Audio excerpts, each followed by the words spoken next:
Okay, guys, I've talked to you about this a little bit in other videos, but the way we're going to texture is going to completely change. Now, this isn't just for video games. This is totally valid for doing all kinds of productions, everywhere from, you know, feature films, major feature films, down to, the mobile held video games or whatever. It is a great way of reducing the workload that you've got to do to get things done quickly and still be able to make them look good. So in this case, what we're going to be doing to start off with is painting some textures we're going to need to off the get-go. Now I'm not going to show you how to paint. That's Michelle's gig. I'm going to show you around Krita because I use Krita to be able to produce textures like this one. This is a tileable texture, and you can see that this stone here on the ground is going to fit in with this one over here. These ones at the top here fit in with these at the bottom. It's perfectly tiled. Although you can do this in Photoshop, I find it really poor the way it works because it really doesn't outline the problems you're going to see. This texture you're looking at now looks pretty cool, but it's actually got a lot of problems when you see it tiling, and you'll see that in a second.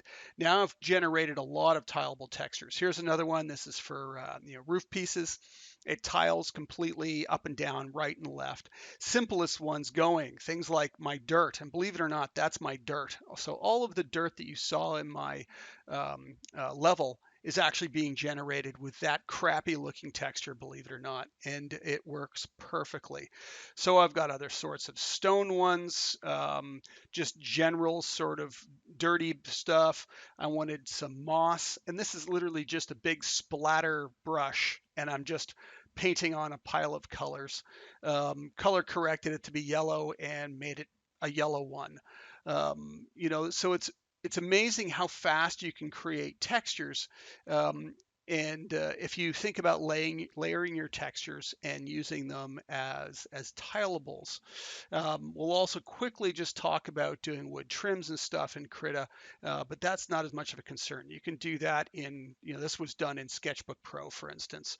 But we're going to discuss the problems with this texture as well. There's major issues with this one. It looked kind of fun, but it really wasn't good in the end result when it came down to it.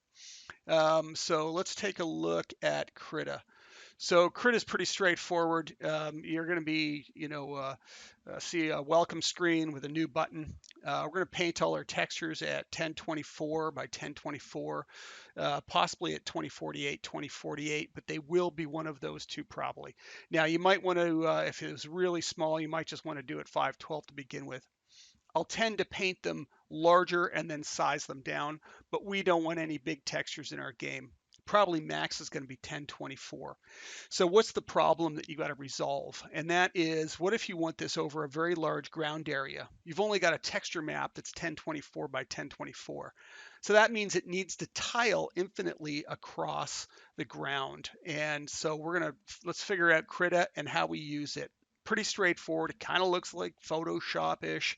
Some of the hotkeys even remain the same, like pan and control, or is that's spacebar, and control space is your zoom. Um, and it's touch sensitive when you have touch on, so you can rotate it and everything. It's got hotkeys for resetting things. You've got the 1, 2, 3, 4, 5, and 6, I think, sort of reset. Um, your canvas. You can play around which ones do which. You've got these non-fancy looking icons. You're going to find this program works exceptionally well, but it does feel a little like it was written by a programmer, okay? Because it's open source, it's free. Go download it, install it, and away you go. And it's completely free to use. It's got some great brushes though, and it's got ability to make really complex brushes. And it's actually got a pretty good feel to it. I use it on my Surface Pro all the time. The latest version too is even faster now. They resolved some lag issues they had that would come up at times, it seems. So let's take a look at doing painting. So we've got the brush on. Just make sure my touch is off. And we've got layers over here, and you'll see I've got a bunch of layers going on. But let's take a look at this as a tiled texture, this one that I painted. It looks kind of cool, but if we go up to the view menu up top, and we turn on wraparound mode. Now I've got it hotkeyed as W. That's because I set my own hotkey for that. But and I'll show you where to do that in a second. So anyways, we've got the hotkey W. So where I put that in, because I tend to use Krita for this reason, and in the newest version they took away the hotkey W. So if you go to settings, configure Krita, shortcut keys, and type in wraparound mode, choose it, and then go in and set a hotkey for W. I think you just tap that button and then tap the W key, and away you go. It's set. So I'm gonna tile this now. So let's take a look at it back a bit, and you'll see that it looks pretty good. I'll hit W, and you'll see, hey, it still looks pretty good. It's completely tiled. It's seamless. There is no lines that are visible between them, but there really kind of visually is, isn't there? It's strange. As you go back further and further and look at this, you start seeing this visual pattern coming up of small stones, large stones, sort of certain stones with very specific shape and form to them, clustering of small ones, and it all starts to pattern. Can you imagine that over a large area now? So one of the tricks with painting your tileable textures is one, they need to be completely seamless, so you're not seeing in between the seams at all. You're not seeing the edges; they don't come up. So there's an actual edge here.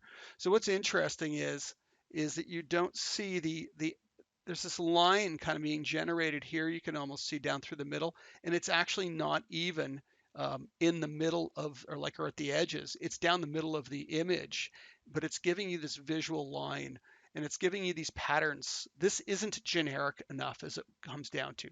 I overdid it, and how I ended up with a set of lips in this stone here, I have no idea. I just did. It looked, I don't know. I noticed it after the fact. So when you hit W, what's really neat, I'm just going to go over to my this one here and work on this one. So same thing, you can paint. And in Photoshop, you have to use this offset tool, which is really awkward and doesn't give you this grand overview of what's going on.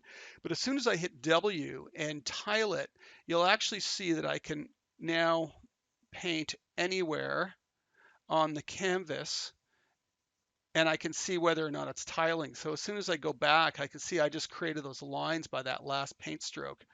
So hit 2 to zoom back into full size and like to fit the canvas. Hit W to turn that off. I'll just get rid of that painting. So let's consider then painting stones here.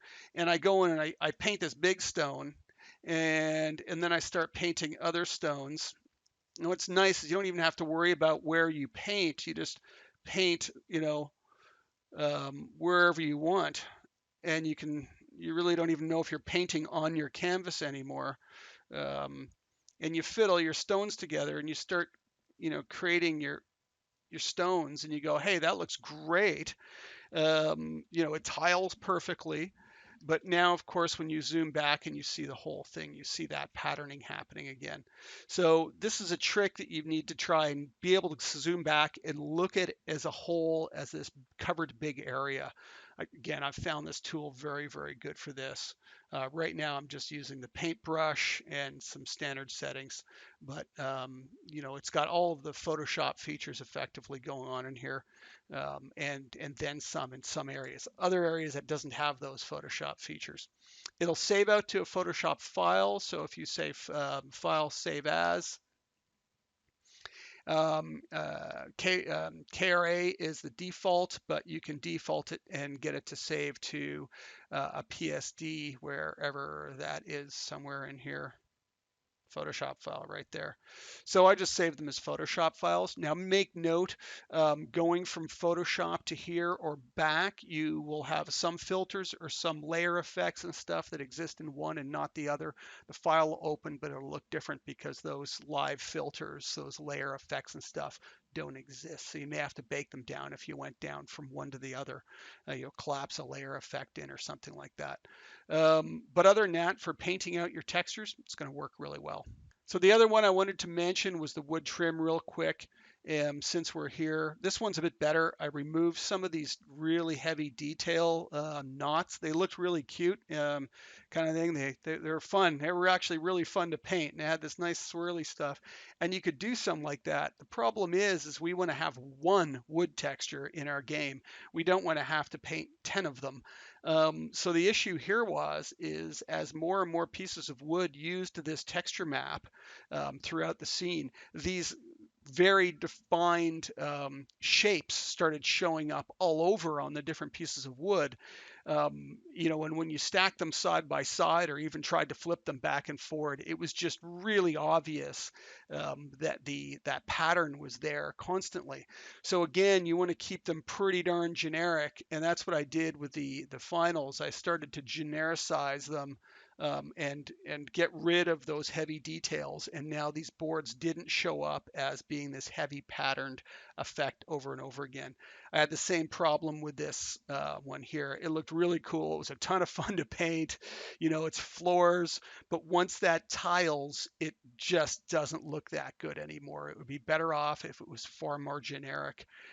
So again, you've got to be able to see this sort of the big picture, which you can do in Krita.